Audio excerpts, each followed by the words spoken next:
Welcome to Electro classes, one step ahead for learning where we help you to achieve your goals.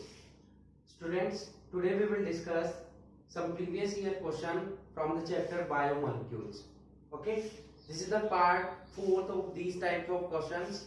So if you don't see the previous 3 parts, please visit to my channel Electro classes for the first 3 parts of previous year questions. Okay, so let's start. First question is draw simple Fisher projection of D glucose and L glucose. आपको structure सिखाई गई थी Fischer projection and Haworth projection glucose और fructose वगैरह की. Okay, तो यहाँ पर आपको ड्रॉ करनी है. ये क्वेश्चन एग्जाम में आए हुए हैं, मल्टीपल टाइम्स एग्जाम में रिपीट हो चुके हैं. सिंपल फिशर प्रोजेक्शन आपको ड्रॉ करनी है ग्लूकोज, डी ग्लूकोज और एल ग्लूकोज की. ठीक है, तो यहाँ पर हम ड्रॉ कर लेते हैं. इस टाइप की स्ट्रक्चर आपको सिखाई गई थी. ठीक है, तो यहाँ पर कार्बन नंबर 1 हो जाएगा, सेकंड यहाँ हो जाएगा 2, 3, 4, 5 एंड 6. ओवरऑल 6 कार्बन प्रेजेंट होंगे. यहाँ पर CH2OH ग्रुप प्रेजेंट होता है और यहाँ पर CHO ग्रुप प्रेजेंट होता है. ठीक है, जब हम बात करते हैं डी ग्लूकोज की, फर्स्ट हम डिस्कस करेंगे डी ग्लूकोज के बारे में. तो यहाँ पर क्या आ जाएगा, HOH ग्रुप हो जाएगा, यहाँ पर हो जाएगा OH ग्रुप हो जाएगा, यहाँ पर HOH हो जाएगा और यहाँ पर भी क्या हो जाएगा आपका H एंड OH. ये जो स्ट्रक्चर बनी है आपकी, ये बनी है हमारे पास डी ग्लूकोज की. इसकी स्ट्रक्चर बनी है डी ग्लूकोज की. अगर यही स्ट्रक्चर हमें एल ग्लूकोज की बनानी है तो थोड़ा सा चेंज होगा, ज्यादा चेंज नहीं होगा इसमें. यहाँ पर वही CHO रहेगा और यहाँ CH2OH ही रहेगा. ठीक है, यहां पर क्या हो जाएगा, HOH एज इट इज रहेगा, ये भी OH एज इट इज रहेगा, यहां पर भी HOH एज इट इज रहेगा, बट यहां पर चेंज हो जाएगा. ये OH इधर आ जाएगा. देखिए OH यहां पर किसमें है, लेफ्ट साइड में है. लेफ्ट साइड में होने की वजह से ही इसको हमने क्या नेम दिया, एल ग्लूकोज. ठीक है, और उसमें राइट साइड में है यहाँ पर, जिसकी वजह से हमने इसको क्या बताया, डी ग्लूकोज. तो ये दोनों स्ट्रक्चर हो गई आपकी किसकी, Fisher projection of D glucose and L glucose. Okay, clear हुआ इतना.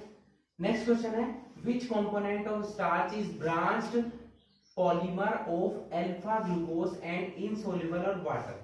ठीक है, आपको पता है ये थ्योरी सेक्शन में आपको कराया था कि स्टार्च जो है 2 पार्ट से मिलकर बना होता है. Number 1 amylose, number 2 amylopectin. तो वो कंपोनेंट इसने पूछा है जो इनसोल्युबल है वाटर में. तो वाटर में इनसोल्युबल कौन सा होता है, एमाइलोपेक्टिन, क्योंकि इसमें ब्रांचेस जो है ज्यादा लेंथ की होती है, जिसकी वजह से वाटर में इनसोल्युबल रहता है. ठीक है, क्लियर हुआ इतना. नंबर 3 क्वेश्चन है which of the components of starch is water soluble. पहले पूछा है इनसोल्युबल कौन सा है, फिर पूछा है वाटर सोल्युबल कौन सा है. तो इनसोल्युबल कौन सा है, एमाइलोपेक्टिन, और सोल्युबल कौन सा है, एमाइलोज. ये दोनों ही कंपोनेंट अल्फा डी ग्लूकोज से मिलकर बने होते हैं, बट डिफरेंस क्या है कि इन दोनों में ब्रांचेस का डिफरेंस होता है. इसमें नंबर ऑफ ब्रांचेस ज्यादा होती है, इसमें नंबर ऑफ ब्रांचेस कम होती है. ओके, क्लियर हुआ इतना. नेक्स्ट क्वेश्चन है define the term oligosaccharides. Oligosaccharides, oligosaccharides क्या होते हैं, जो मोनोसैकेराइड से मिलकर बनते हैं. तो जब ये मोनोसैकेराइड से मिलकर बनते हैं, तो जब इनका हाइड्रोलिसिस कराते हैं तो ये देंगे भी क्या, मोनोसैकेराइड्स ही देंगे. ठीक है, मतलब जो मोनोसैकेराइड 2 से लेकर 10 तक मोनोसैकेराइड्स देते हो हाइड्रोलिसिस कराने पर, उन्हें हम क्या बोलते हैं, उन्हें हम बोलते हैं ओलिगोसैकेराइड्स. जैसे कि डाइसैकेराइड, ट्राइसैकेराइड, टेट्रासैकेराइड, पेंटासैकेराइड. डाइसैकेराइड्स क्या होंगे, जैसे ग्लूकोज, फ्रक्टोज. ये क्या करते हैं, 2 सैकेराइड्स देते हैं. ठीक है, ग्लूकोज, फ्रक्टोज तो मोनोसैकेराइड्स हुए.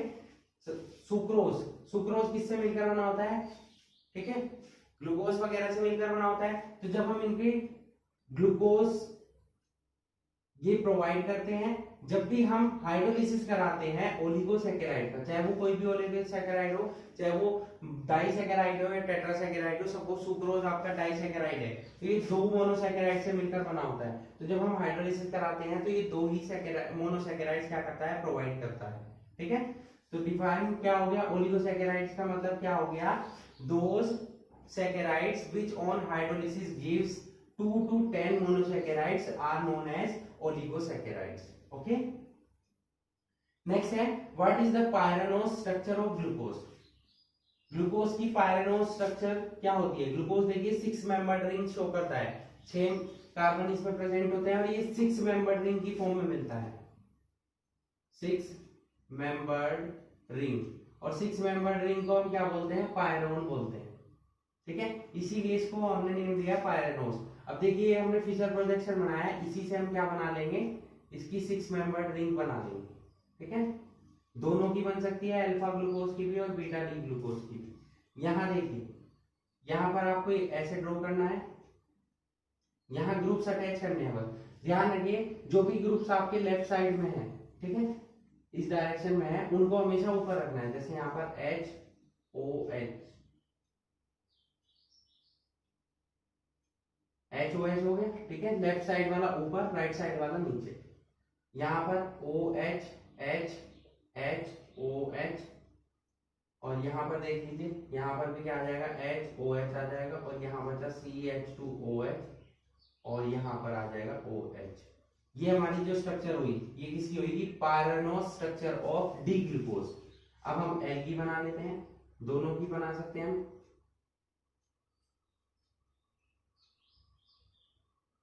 ओके,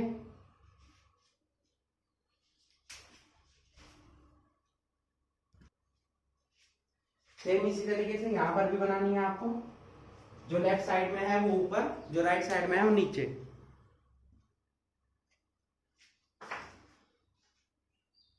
देखिए यहाँ क्या हो जाएगा, ऊपर लेफ्ट साइड में HOH, यहाँ हो जाएगा OHH, यहाँ HOH, यहाँ अपोजिट हो जाएगा, बस ये ऊपर आ जाएगा OH और H, यहाँ डिफरेंस है बस। ठीक है, ये जाएगा CH2OH और OH एज इट इज। इन दोनों में डिफरेंस है, यहाँ OH ऊपर है, यहाँ नीचे है।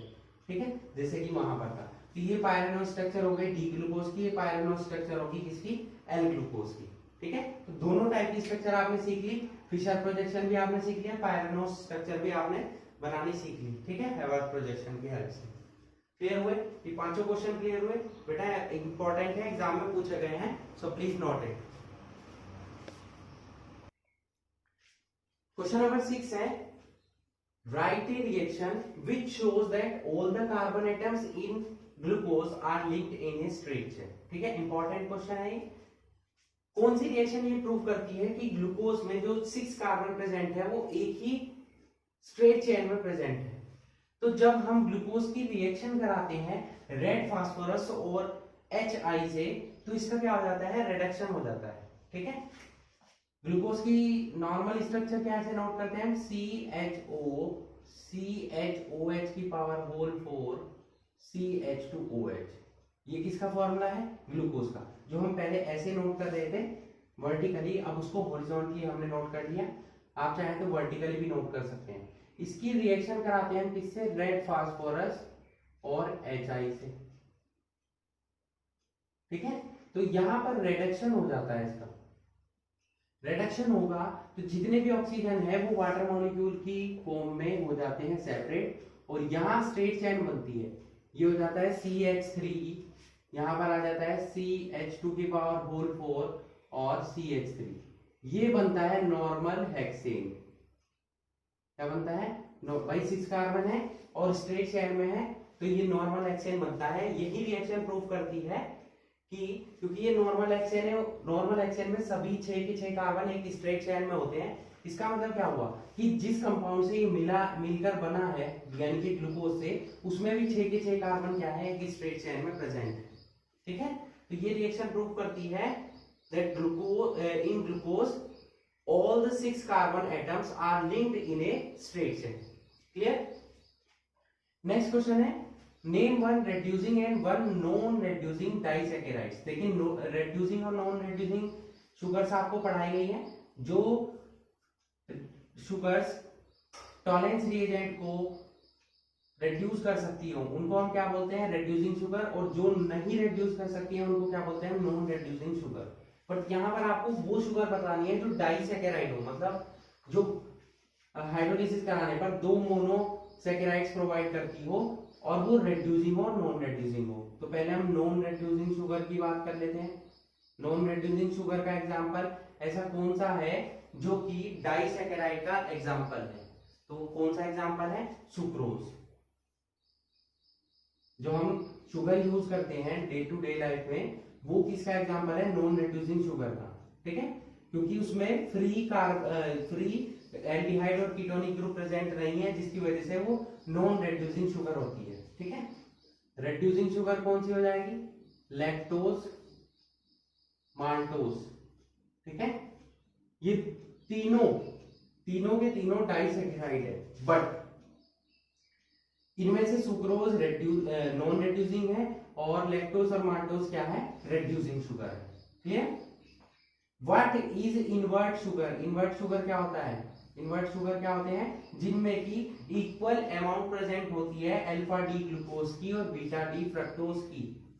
तो क्या लिख सकते हैं हम, equimolar mixture of alpha D glucose and beta D fructose.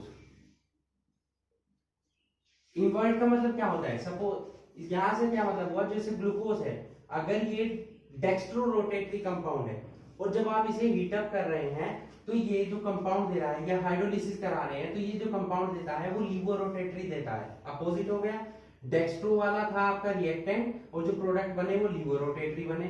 तो इस टाइप की शुगर को हम क्या बोलते हैं, इनवर्ट शुगर बोलते हैं। ठीक है, जैसे सुक्रोज इसी का ये एग्जांपल है। समझ में आई आपको बात। नेक्स्ट है, व्हाट इज मीन्ड बाय बायोकैटेलिस्ट। बायोकैटेलिस्ट क्या होते हैं, एंजाइम्स होते हैं। बायोकैटेलिस्ट क्या होते हैं, एंजाइम। जितने भी एंजाइम्स हैं उनको हम क्या बोल सकते हैं, बायोकैटेलिस्ट, क्योंकि ये रिएक्शन के लिए कैटेलिस्ट की फॉर्म में वर्क करते हैं और उसकी स्पीड को इंक्रीज कर देते हैं। ठीक है, जैसे कि जाइमेज, डायस्टेस, माल्टेज, ये सभी क्या है, एंजाइम्स है, बायोकैटेलिस्ट एंजाइम्स। ओके, नेक्स्ट है, give one example of fibrous protein and globular protein. पहले हम बात कर लेते हैं फिब्रस प्रोटीन की। फिब्रस का मतलब क्या हुआ, फाइबर लाइक प्रोटीन, ये पढ़ाया था आपको। और ग्लोबुलर प्रोटीन मतलब जिसकी स्ट्रक्चर कैसी होती है, ग्लोबल टाइप की होती है या सर्कुलेटरी बोल सकते हैं। तो फिब्रस प्रोटीन का एग्जांपल, सबसे अच्छा एग्जांपल है केराटिन प्रोटीन, जो हमारे हेयर्स में, नेल्स में प्रेजेंट होता है, या मायोसिन भी आप नोट कर सकते हैं, keratin and myosin. Globular protein का एग्जांपल जो हमारे ब्लड में प्रेजेंट होता है, हीमोग्लोबिन, ये किसका एग्जांपल है, ग्लोबुलर प्रोटीन का ही एग्जांपल है। सिमिलरली इंसुलिन भी इसी का ही एग्जांपल है। ओके बच्चों, क्लियर हुआ आपको ये सभी। तो ओवरऑल आज हमने डिस्कस किए 10 इंपॉर्टेंट प्रीवियस ईयर क्वेश्चन। तो ये 10 के 10 क्वेश्चन आपको लर्न हो जाने चाहिए, क्योंकि ये बोर्ड एग्जाम्स में पूछे जाते हैं मल्टीपल टाइम्स। नेक्स्ट पार्ट में हम आगे के नेक्स्ट 10 इंपॉर्टेंट क्वेश्चन को डिस्कस करेंगे। Okay, so that's it for today. Hope you enjoyed the video and thanks for watching.